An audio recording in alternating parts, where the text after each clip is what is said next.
अमर्यादित भाषा का प्रयोग करते हैं, क्या कहोगे सर? चुनाव को अब 1 साल के लगभग दिन बचे हैं। उत्तर प्रदेश का चुनाव 1 साल के अंदर या 1 साल का आसपास समय बचा है सरकार के पास। और अब तक अभी हम लोगों ने जो बजट देखे हैं उत्तर प्रदेश सरकार के, 9 बजट देख चुके हैं। आखिरी बजट आना है जो अब आ जाएगा आने वाले समय में। दिल्ली की सरकार तीसरी बार चल रही है।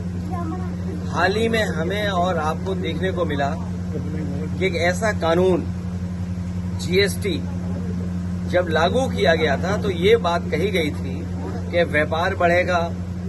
इस कानून के लागू होने से सरल व्यवस्था लागू होगी जिससे कि व्यापारी और कारोबारी अपना टैक्स दे पाएगा। शायद दुनिया में इकलौता जीएसटी कानून रहा होगा जिसमें इतने संशोधन हुए हैं और इतने संशोधन होने के बाद भी आज फिर सरकार को संशोधन करना पड़ा और ये स्वीकार करना पड़ा कि हमें गरीबों को राहत पहुंचाने के लिए कानून में बदलाव लाना पड़ेगा। उसका जो स्लैब है वो बदलना पड़ेगा कृषि क्षेत्र में या जरूरत के सामान को लेकर के। तो सवाल ये है कि जीएसटी लागू होने से लेकर के अब तक आखिरकार सरकार ने किसको मुनाफा कमाने दिया? ये कौन लोग थे जो मुनाफा बेवजह कमा रहे थे? और याद रखना, कानून के और स्लैब के कम हो जाने से ये जो मुनाफा कमाने की जो आदत पड़ गई है वो मुनाफा कम नहीं होगा, महंगाई कम नहीं होगी।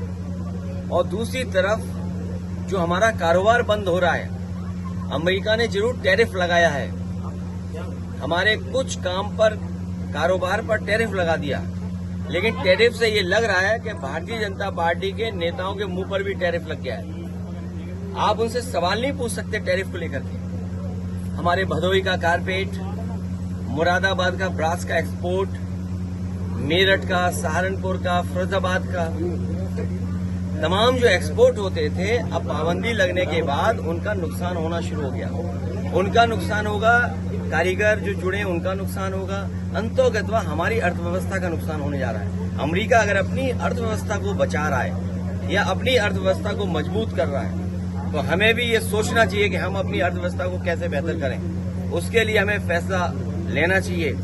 मेक इन इंडिया बर्बाद हो गया। स्वदेशी का नारा केवल मुंह से है, मन से नहीं है। ये बीजेपी के लोग स्वदेशी मुंह से